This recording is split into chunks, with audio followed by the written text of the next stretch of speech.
While Grays Lake had many flourishing businesses in the 1900s, there was one building in particular that stood out amongst the rest.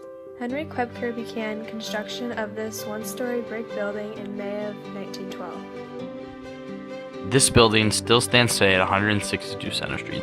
This structure was built on the original site of the Carmi Reed Building, which at the time was one of the most vital buildings to Grays Lake life. The Carmi Reed Building had many uses, as it was used as a community center upstairs. Events that took place included dances, elections, and town meetings. The downstairs area was used as Reed's hardware store. The building was sold from the Reeds to Dr. Earl Harvey, but the actual lot was later sold to Henry Kwebker. Kwebker opened a grocery store there until 1914, when he sold the stock to Sid Carfield, as with the same last name. Kwebker remained the owner of the building for many years, but those who owned the business continually changed.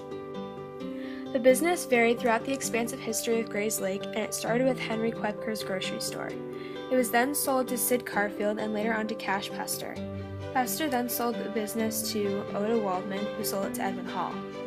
While Hall also used the space as a grocery store, he decided to add a 30 by 30 addition to the back of the building, which today is used as a loading dock.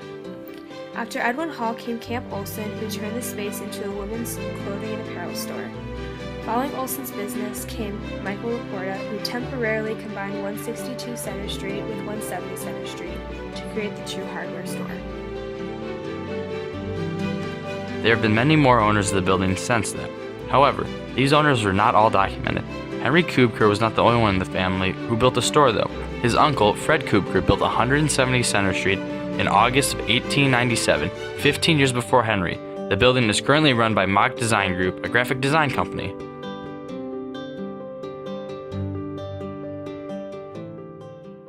You know about the past owners?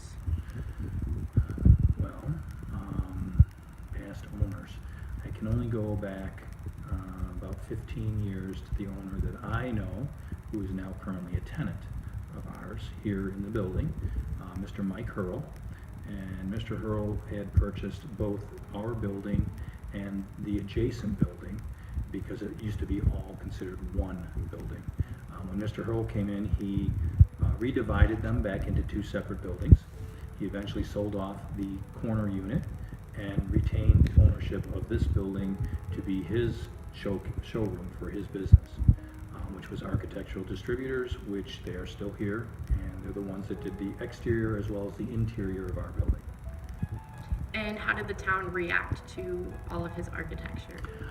Well, I know that the village approved what he was going to do, yet there's a lot of people that didn't feel that the more Gothic approach with the heavy use of pillars and the scrolly type corbels at the top of our building, didn't feel that those necessarily fit the period of when Grays Lake was established. They would have liked things to be a little bit more streamlined, not as ornate. What is the building currently used for? Well, currently it's used for office space. We run Mock Design Group out of here, which is an advertising and design firm, as well as Architectural Distributors, who Mike Hurl, the old owner, is still here as one of our tenants. He has one of the office spaces, and there is a third company by the name of Cape Environmental, and Cape does environmental reclamation of sites, cleaning up the landfills and cleaning up sites so that they can be built upon again and used, and done so in an environmentally friendly way. So right now, currently 3 office spaces. Mock Design Group uses the back area for a photo and video studio, and the front area we're using currently for client meetings and presentations. And then we still have 2 extra offices that are